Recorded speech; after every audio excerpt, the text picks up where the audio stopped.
O assunto que nós iremos falar ajudará os que entenderem a ter essa qualidade de vida ou essa plenitude de vida e também evita que o ladrão possa roubar. Quero que você entenda o seguinte: para que você tenha essa qualidade de vida, para que você possa vencer o diabo, você só vencerá pela fé, pelo conhecimento adquirido do Espírito da palavra da profecia, do Espírito de Deus. Então, na medida que você vai tendo conhecimento, você vai tendo mais oportunidade de se afirmar na fé. E a força de uma pessoa é proporcional à sua fé. E a sua fé é proporcional ao seu conhecimento. Por isso, se você quer ter essa vida, na verdade, não deixar o diabo roubar a vida que Jesus já delegou, você só poderá se você investir em conhecimento. Por isso, se você ainda não é inscrito no canal, se inscreva no nosso canal, compartilhe os nossos vídeos, porque você vai estar também semeando vida. Nós iremos falar baseado aqui em Coríntios capítulo 11, a partir do verso 26, mas eu quero preparar o teu coração, o teu entendimento para que você possa entender. Não existe dúvida nenhuma dentre as pessoas que creem em Deus, que Ele, Deus, é todo poderoso. Deus não tem dificuldade de fazer absolutamente nada. Ele não só não tem dificuldade, como Ele quer fazer. A Bíblia afirma que os anjos do céu estão a serviço dos que herdam a salvação. Isto não é pouca coisa. Porém, os anjos só trabalham dentro de uma justiça estabelecida pelo reino dos céus. Por isso que o cristão deve conhecer os regimentos do reino dos céus. Olha o Senhor Jesus falando: errais em não conhecer as Escrituras e nem o poder de Deus. A mesma coisa Oséias já tinha falado: errais em não conhecer as Escrituras e nem o poder de Deus. Então você precisa entender o seguinte: Jesus, ele é o nosso juiz. E o juízo Jesus, o veredito que ele vai dar, vai depender da posição que cada um tomar. Mas eu quero preparar o teu coração o seguinte: uma vez que você pagou teus pecados em Jesus, porque o Senhor Jesus morreu como pecador por causa dos nossos pecados. Ele foi maldito por causa das nossas maldições. Se você entender que o salário do pecado é a morte, que se uma pessoa não peca, ele não só não pode morrer, como não pode ser afetado ou desacatado por nenhum mal, por nenhuma bactéria do mal. Então, o Senhor Jesus, ao morrer, porque nisto ele provou o grande amor com que ele nos amou, ele deu oportunidade para todos os que creem nele da seguinte maneira: quando eu entro diante do Senhor Jesus e eu confesso, creio nele com o coração, eu creio com a boca, eu confesso que eu creio nele, o que é que vai acontecer? Os meus pecados foi aqueles que Jesus já pagou. Então, assim sendo, eu paguei toda a minha conta. Se o salário do pecado é a morte, e você se firmando nessa fé, você não pode ser cobrado de novo ou a segunda vez pela mesma conta que Jesus já pagou no seu lugar. Então, se você tiver essas convicções, essa certeza, todas as vezes que o mal vier te atacar, você leva essa afronta ou esse desacato que o diabo veio contra você em juiz, em Jesus, levando assim a denúncia, e o céu irá trabalhar por você.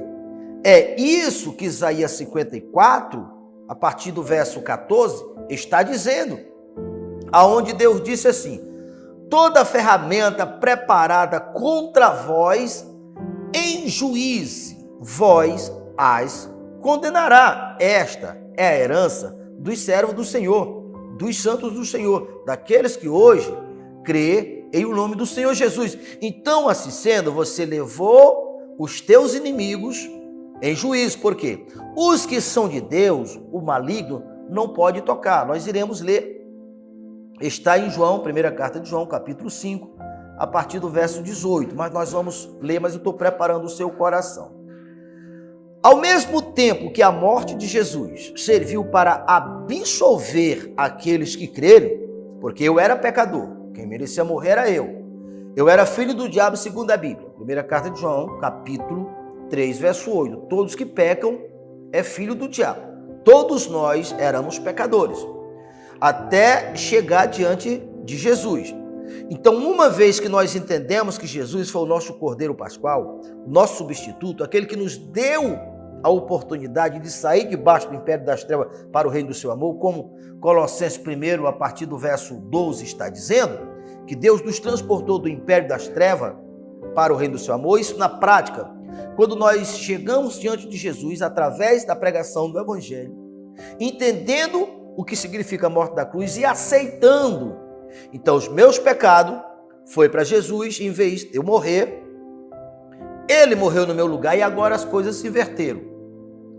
Agora, nós fomos colocados em uma posição, exatamente na posição que Jesus se encontra hoje. Por isso que você vai encontrar em toda a Bíblia. Nas cartas de Paulo ele falou muito sobre isso.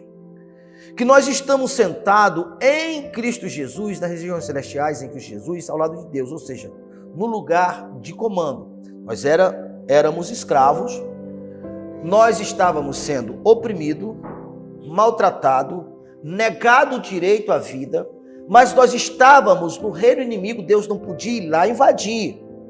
Mas quando nós o confessamos ao Senhor Jesus, o que acontece? Nós saímos do império das trevas e fomos para o reino do seu amor. Era como o povo de Deus, enquanto esteve no Egito. Eles eram humilhados, oprimidos, trabalhava como escravo, não recebia nada em troca, só maus tratos. Os egípcios não pagavam. Isso durou até o Senhor Deus, através de Moisés, pregoar o plano da salvação. Aqueles que acreditaram deixaram o Egito para trás e, ao atravessar o mar, corresponde o batismo nas águas, quando uma pessoa foi sepultada como o velho homem para ressurgir uma nova criatura. Quando o povo atravessou o mar, que chegou do outro lado, saiu fora dos termos de Faraó. Para nós é quando nós confessamos ao Senhor Jesus, saímos do império das trevas, agora fomos para o reino do seu amor. Agora, no reino do seu amor, uma vez que o povo estava lá, estava debaixo da jurisdição dos céus. Quando o Egito tentou ir atrás do povo, o que aconteceu? O mar engoliu o povo, matando assim todos aqueles que estavam, que iriam atrás do povo, inimigo do povo. Então Jesus se definiu assim: eu sou aquele caminho que abriu o mar, que tornou possível o povo migrar de um país para o outro país. Então, por isso que em Cristo nós fomos transportados para o reino do seu amor. Corresponde àquele caminho. Muito bem. Mas ao mesmo tempo, quando uma pessoa ouve a palavra da verdade, o entendimento dele é iluminado, ele entende. E ele despreza, o que acontece?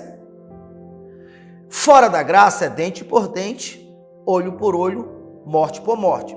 Então, assim sendo, essa pessoa que matou Jesus e não se arrependeu, ele irá pagar o preço da morte de Jesus com sua própria morte.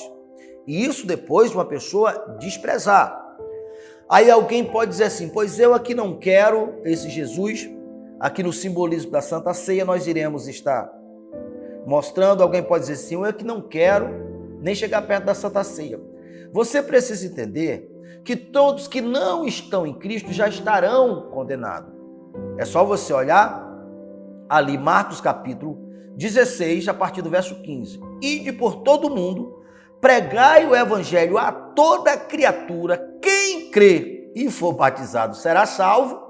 Quem não crê será ou já está condenado. A passagem do mar corresponde quando uma pessoa morreu, pagando assim a sua dívida. Agora ele ressurgiu, em vez de escravo, agora ele é senhor. Todos os demais, desde Adão, incluindo Adão, Satanás e todos, foram criados por Deus, ou criatura de Deus. Jesus foi o único que foi gerado pela palavra. Quando nós criamos em Jesus pela palavra, nós também fomos gerados pela palavra, que por sermos gerados pela palavra, somos superior aos anjos. Por isso, agora, os anjos não têm direitos legais. Por isso, Hebreus diz que não foi a anjos que ele, Deus, colocou à sua direita, quando ele diz, senta-te à minha direita, e eu coloco por debaixo dos seus pés todos os teus inimigos. Que não é diferente o que Efésios 1 está dizendo, que o Senhor Jesus está acima de todo o principado, de toda a potestade e de todos os nomes que se nomeia. Então, nós estamos nessa mesma posição de Jesus, nessa mesma honra de Jesus. Todos os que nasceram de novo, os que foram gerados pela palavra, se tornaram superior. Por isso, agora, o céu não aceita quem quebra essa hierarquia. Agora, nós precisamos ser convencidos disto. Por isso, Jesus disse assim, eis aí vos dei poder para pisar serpente, está apontando para Satanás, cobra venenosa e toda a força do mal, e nada absolutamente fará dano algum.